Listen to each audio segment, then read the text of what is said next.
Le trophée 600 Pirelli ouvre les hostilités du dimanche après-midi. La chaleur sur la grille de départ est accablante.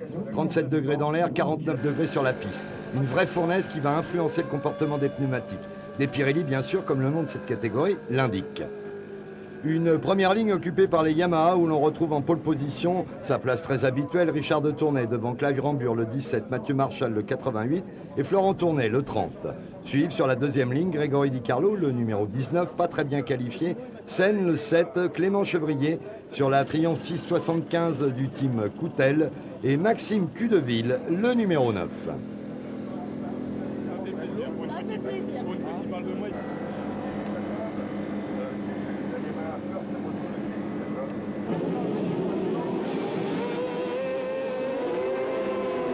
Au feu vert, Richard de Tournai part très bien et vire en tête au premier virage.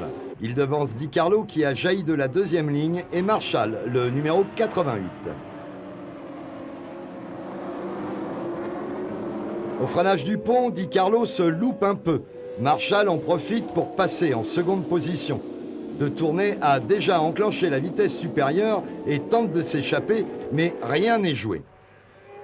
Di Carlo s'est bien repris et pointe vite en deuxième position.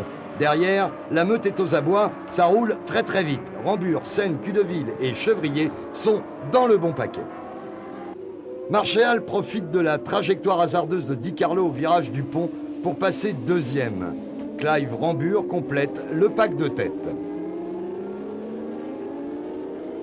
On a droit alors à une grosse bagarre entre Di Carlo et Marchal à la lutte pour la deuxième place, à quelques mètres derrière De Tournai, qui ne parvient toujours pas à les lâcher.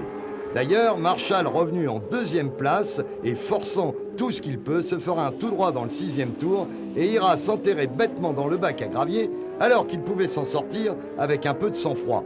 Difficile, on vous l'accorde, à conserver sous ces températures caniculaires.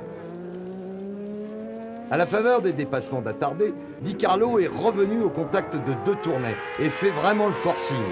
Richard va finir par craquer et ruiner ses chances en chutant bêtement sur une grosse glisse et un freinage mal négocié.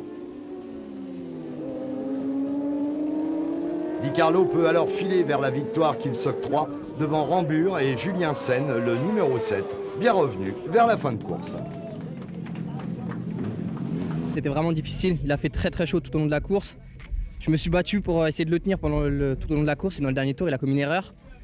C'est super pour le championnat parce que je pense qu'on fait une très bonne affaire, je dois reprendre la tête. Voilà, qui récompense Grégory Di Carlo fait en effet une excellente opération au classement et repasse en tête avec 78 points devant Rambure et De Tournai qui en finissant 15e marquent tout de même un petit point.